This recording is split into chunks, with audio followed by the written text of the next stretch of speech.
Alright, for today's video, magpapalit tayo ng insulation cover para sa minivan sa harap, driver side tsaka passenger side. Alright, let's go. So dito ako kukuha sa nabili kong insulation sa may Shopee. Dati pa to nabili ko, so dito ako kukuha at magka-cut out. So yan, nakapag-cut out na ako. Ni-reshape ko lang dyan yung luma. So etong bagong nagupit ko, i-reshape ko ulit. So same size lang naman sila. So yan, nakapag-cut na ako ng dalawang yan. So ilalagay ko na lang to sa minivan. Alright, dito tayo sa minivan.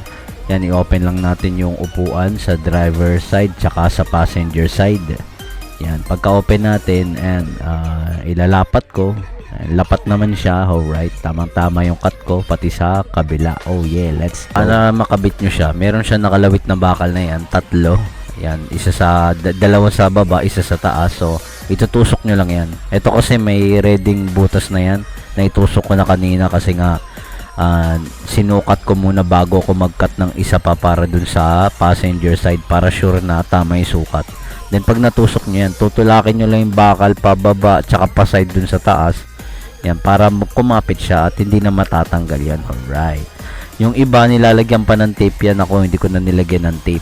Dito naman sa kabila, ayan, ire-ready ko na. And meron din cover yan na isa pa. Yung parang microfiber yan. Pero hindi pa enough siya para hindi pasukin ng init ng makina. Kaya yung iba or kadalasan nilalagyan talaga ng insulation foam. So yan, eto nilapat ko yung insulation foam, dinaganan ko yung upuan yan para tumusok, para tama yung sukat. Then pag angat ko, nakatusok na yan. Ayun, so ang gagawin nyo na lang, itutulak nyo lang ng maigi para lumabas yung bakal.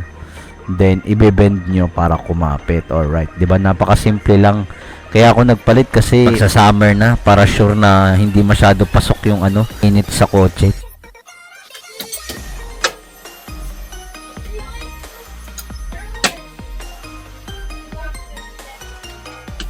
May kalumaan na rin kasi yung naka-stock dyan na insulation, kaya magandang nagpalit na rin ako para medyo makapal ulit tsaka maganda ulit na hindi masyado pasukin ng init from engine. So ayan, binalik ko na rin yung arm console ko. Alright, diba, napakadali lang, easy peasy lemon squeezy. Alright. Tapos ito, nagpalit na rin pala ako ng cover ng ignition coil kasi dalawa na lang yung pinagkakapitan tas basag na rin. So dito ko nabili yan sa Shopee. Yan yung presyo niya. Alright.